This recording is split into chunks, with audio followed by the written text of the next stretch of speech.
She had scrubbed those marble floors for years, silent and invisible, just another pair of hands keeping the mansion spotless.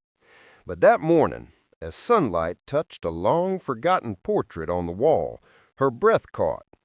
The face looking back at her wasn't a stranger's. It was a memory, a child she once held, fed, and kissed goodnight inside the walls of an orphanage that taught her what loneliness really meant.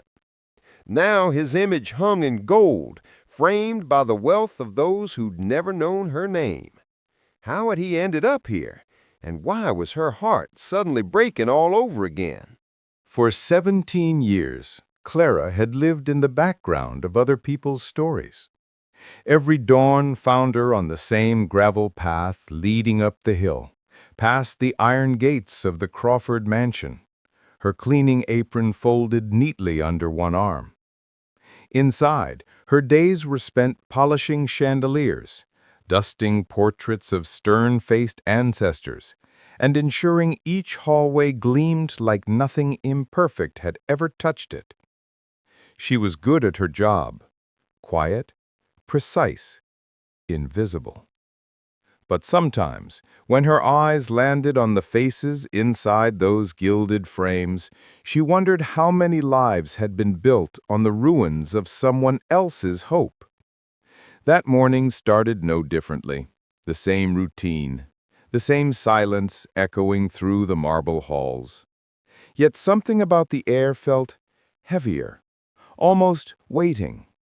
Clara didn't know it yet, but the next few minutes would confront her with a truth buried deep in both memory and history, one that would change how she saw everything, including herself.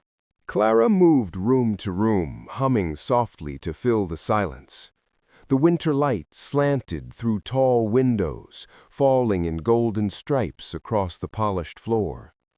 In the East Gallery, her least favorite place to clean, hung the portraits of the family's lineage, men with medals and women stiff in lace.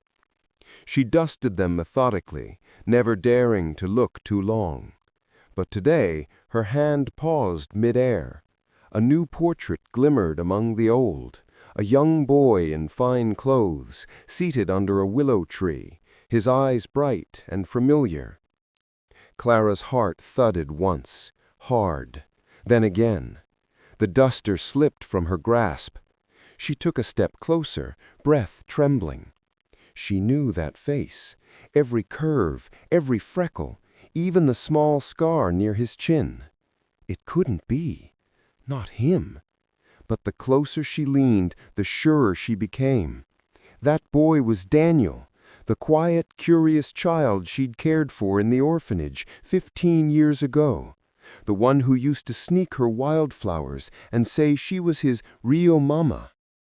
Clara blinked rapidly, staring at the rich paint flecks that made up his small hands. How had Daniel's portrait ended up here, inside the home of one of the wealthiest white families in the state? Her thoughts tumbled. Had they adopted him? Had they bought the painting? No, something inside whispered this ran deeper. She'd seen that gold crest before, the emblem on the frame's corner. It matched the letter she had once been told never to open. A sound behind her made her jump. A cough, polite but cold. The butler, Mr. Haynes, watched her with a look she had never seen before, not annoyance, but fear that she might see too much. "Back to work, Clara," he said quietly, the edge of warning hidden beneath his calm voice. She nodded, but her hands shook as she reached again for the duster. All day the image haunted her. Every corridor she walked seemed lined with eyes. Every word from the staff sounded heavier, as though they too carried secrets sealed tight beneath their pressed uniforms. By dusk, she couldn't bear it. She slipped back to the gallery under the pretense of polishing the brass. The lights had dimmed. The boy's face in the portrait seemed almost alive in the flicker of oil lamps. And then she noticed something the afternoon light had hidden. The nameplate beneath the painting had been altered. The old engraving still showed through faintly, Daniel Carter, but over it, in hurried etching, someone had carved a new name, matching the mansion's family surname. Her breath hitched. The Crawfords hadn't adopted him. They had erased him. His name, his past, everything. The child she had once comforted through nightmares was now painted as someone else's legacy. Behind her, the floor creaked again. "You shouldn't be in here after hours." It was Mr. Haynes's voice, lower now. Clara turned slowly, the portrait's light flickering over her tear-streaked face. In that moment, she understood this wasn't just about a boy she once knew.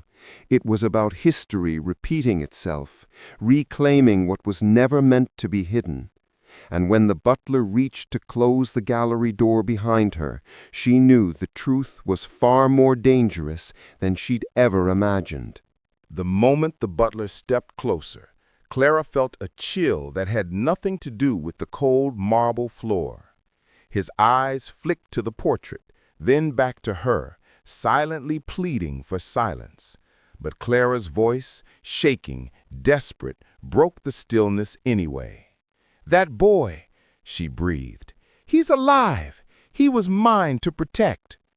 For a heartbeat, the world seemed to stop.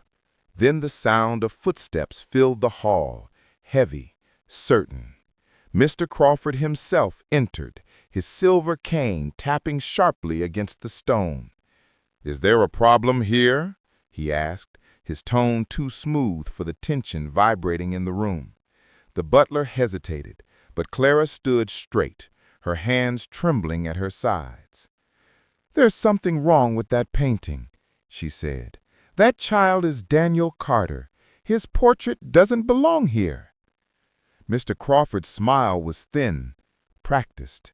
"You're mistaken." But his denial only made her stronger. She stepped toward the wall, pointing to the faint etching beneath the gold plate. "You changed his name. You erased who he was." The man's calm cracked. "Watch your place," he snapped, each word brittle with anger. "You work here. You don't belong in this family's history." The words hit harder than any slap.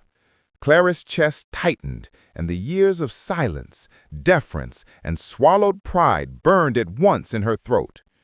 She looked from the portrait to the man who owned these walls and said quietly, "That's the problem. People like me were never meant to belong anywhere." For a moment, no one moved.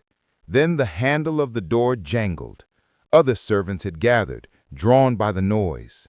Their faces, pale in the low light, carried a mix of fear and something else, recognition.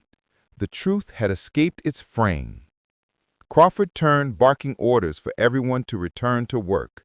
But the damage was done. The portrait still glowed behind Clara, the boy's painted eyes meeting her own as if remembering. She didn't flinch when the butler whispered, "You've gone too far," because she knew, at last, there was no going back. The next morning, the portrait was gone. The space where it had hung was a clean square of pale wall, as if Daniel and everything he represented had been wiped from existence again. The staff whispered that Mr. Crawford had moved it to the archives, but Clara knew what that meant.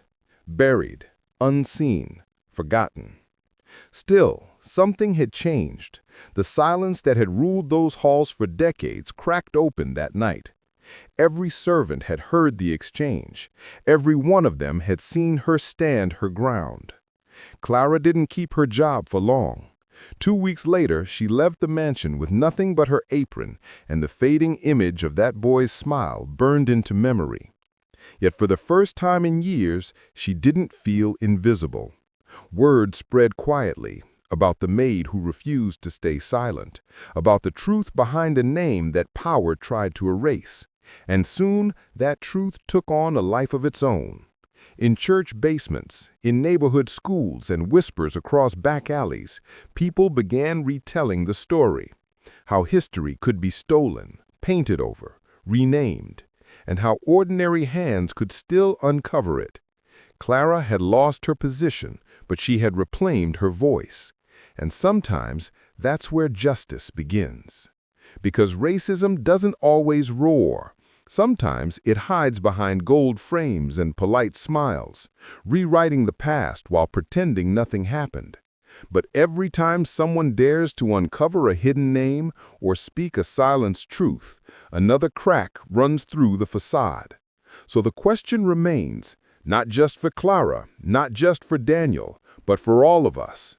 How many more names will disappear before we finally choose to see the ones already hanging right in front of us?